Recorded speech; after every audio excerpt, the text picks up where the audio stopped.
how Canelo Alverez knocks out Terrence Bud Crawford September 13th.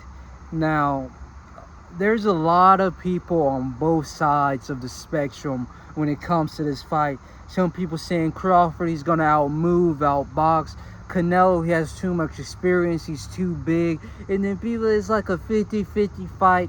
But in this video, I'm taking 100% of the chance that Canelo Alvarez is going to knock out Terrence Bud Crawford come September 13th. Now, let's just look at Crawford. A lot of people are over fantasizing Crawford's boxing ability. I even did it before. I rewatched the Madrimov fight where I started to notice, because I started looking at it like, what negatives does Terrence Bud Crawford have that Canelo Alvarez could take and sort of use to his advantage going into this fight. And what I peeped was Crawford has slowed down. 38 has done something to him. That is undeniable. I realized even before the Madrimov fight, before the Errol Spence fight, because that's the only fight people know Bud Crawford for, but Mean Machine, Victor Postel, Ricky Haddon, what's the dude that knocked out Manny Pacquiao? It wasn't Ricky Haddon, was it? I don't know. But Terrence Bud Crawford gets hit and countered a lot. In the Mean Machine fight, he was dropped. That was a knockdown that wasn't counted. All those punches was landed to the jaw. And the cicadas are here. But he gets hit a lot in the jaw. And going against Canelo Alvarez, who isn't necessarily a very active puncher, a very frequent with the combinations puncher, but takes his times and picks a very powerful shot to land on his opponents.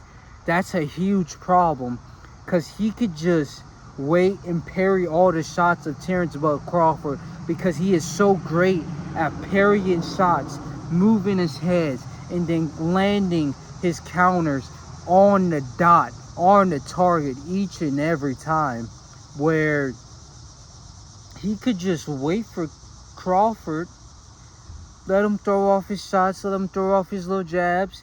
Crawford's going to do a little jump in, you know how he does, jumps in, does his jabs, and then he's going to try to land his combination, which is exactly going to be that jab, cross, hook to the body. And then that's when, because he's southpaw, Canelo's orthodox, Canelo throws his left hook when Crawford, and there's a lot of C's, throws his hook to the body, and obviously body shot to face shot, and there's going to be a difference in power. So that's one way that he's going to probably drop Terrence Bud Crawford. Another way I saw that he can drop Terrence Bud Crawford, or at least stop the fight, right hands.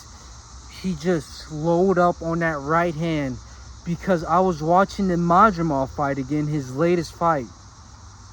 Madrimov was slamming, spamming those right hands, and he was landing each and every time, to the point where it's like, damn, Crawford. It's like that. I didn't realize it, because I was just so like, I'm a huge Terrence Bud Crawford fan before Errol Spence, before Sean Porter. I used to watch him. That used to be like one of the only fighters I could watch, because he's of that level. I used to watch Canelo, Loma, Bitabiev, like technical brawlers. Loma's not a technical brawler. I guess Triple G in his place, but all these technical brawlers I will watch. And I was just missing the fact that he gets hit a lot. Bitabiev, he gets hit a lot. These guys, we are so like caught up in how good they throw their punches and how like insane they land their counters, and then even the power that they land them in, that we're not even realizing that they're getting fucked up. And it's only because they're monsters, they're beasts among men, that those punches aren't doing nothing.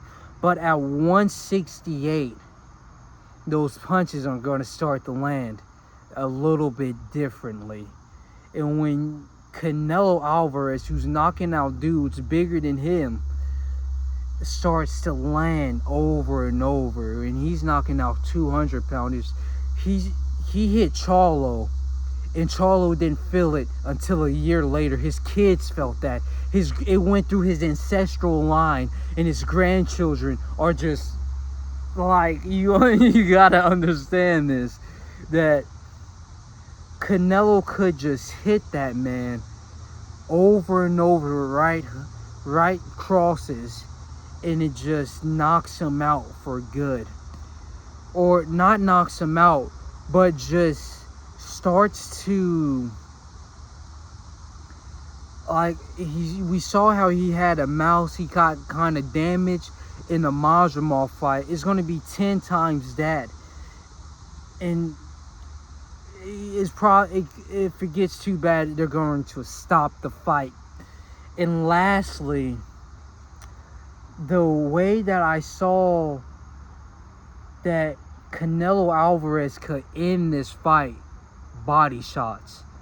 He just rips him through to the body, hook after hook after hook.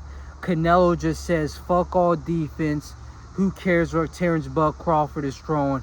He just takes it, he doesn't even parry the shot, he doesn't move his head, he just takes the shot to land a more powerful shot to the body, to the body, to the body. He forgets the head. He even does this thing where he just lands on the arm, and he heavily damaged Billy Joe Saunders doing this.